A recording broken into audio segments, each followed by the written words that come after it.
Hello, welcome to my channel. This is Rick's Garage, and we're continuing on to the build for the Ducati motorcycle, the completion of steps 3 and 4. There's really nothing much to talk about on here. I'm just going to point out just a few things that if you're building this motorcycle, you may want to, these points may actually help you out a little bit. First off, there's a no glue symbol up here.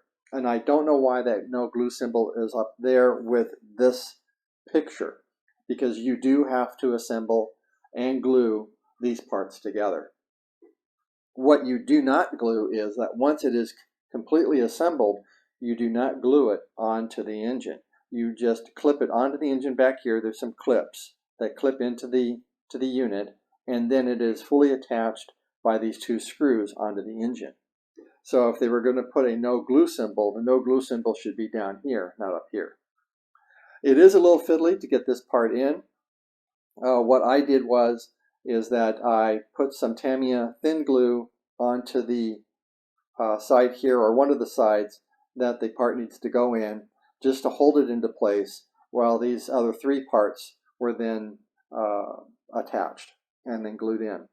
Otherwise, it's almost impossible to get all three of these components all fitting together with this part right here. This part continued to slip out of place.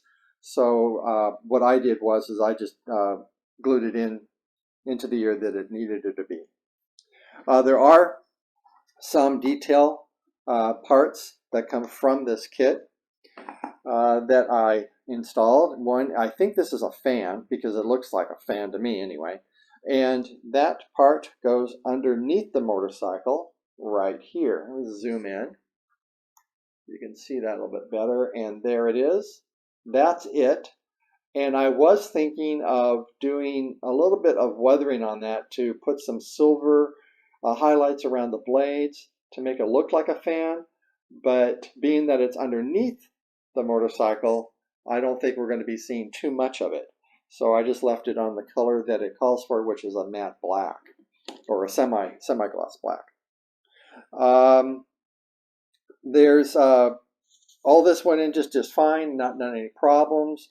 There is a poly cap that you put in when you put this post into this unit here, and there are some decals that are called for, which went in without a problem. There's this one decal right there, and then of course here's the other decal here.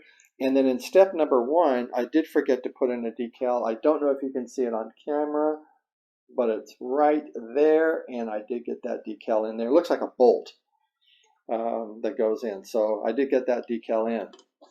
All right, now some of the things that you may want to be aware of and keep in mind when you're doing this build, and that is on the radiator with the detail kit.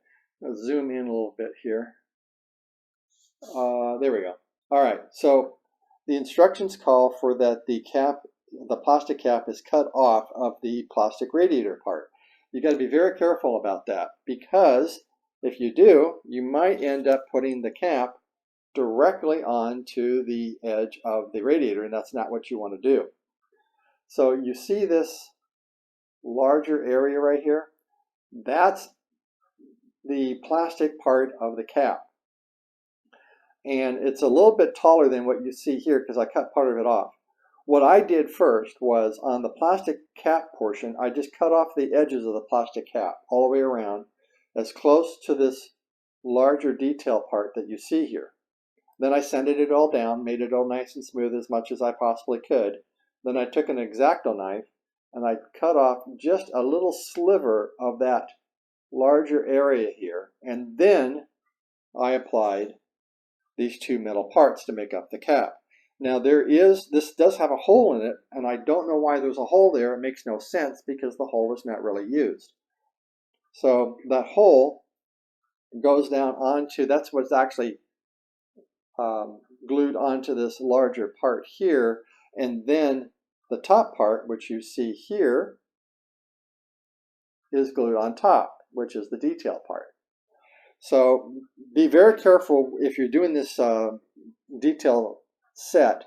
When it calls for cutting something off, do a dry fit, really study that part very carefully, because if I would have just blindly cut off that part, then the cap would be sitting right here on the edge of the radiator, and that would be totally incorrect.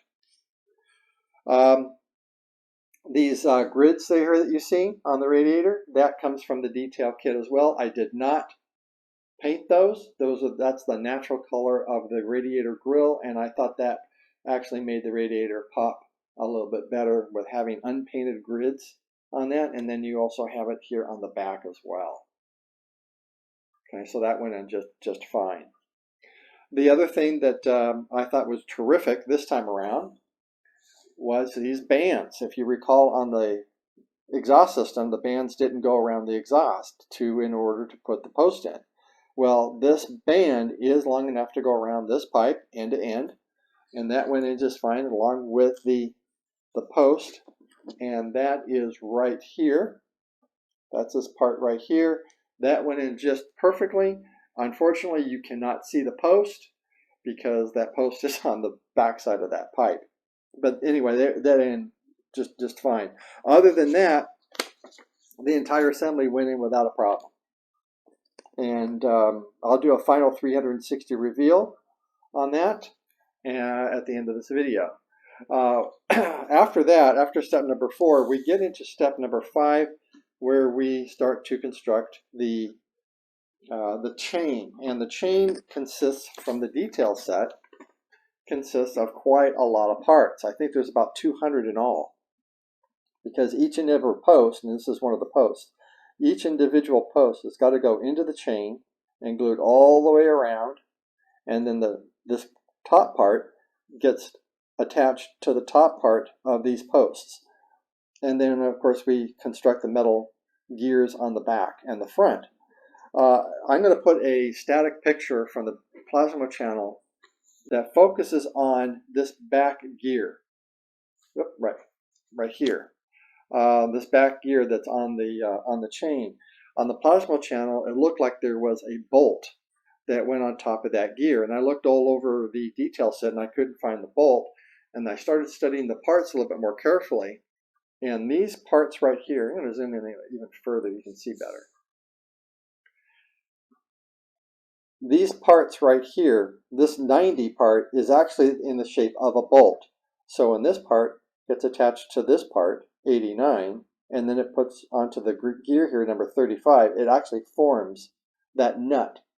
And so that's how this is going to be constructed. There will be a nut on there, which is part of the gear, but you actually have to make that nut. So this is going to take quite a long time to do. It's going to be very, very fiddly. Look at the plasma channel in the area that he's actually constructing this chain, and you'll see what I'm talking about. So, but that's about it. This is the completion of the engine as it is right now. I'm going to zoom out, and I'm going to put a 360 reveal of the engine as it is right now, and then after that, move on to step number 5 for the chain, and then we'll continue on with the build. Okay, if you like this video, please give me a thumbs up. If you haven't already subscribed, please remember to subscribe. Other than that, have a great day, and always have fun in your workshop. Take care. See you next time.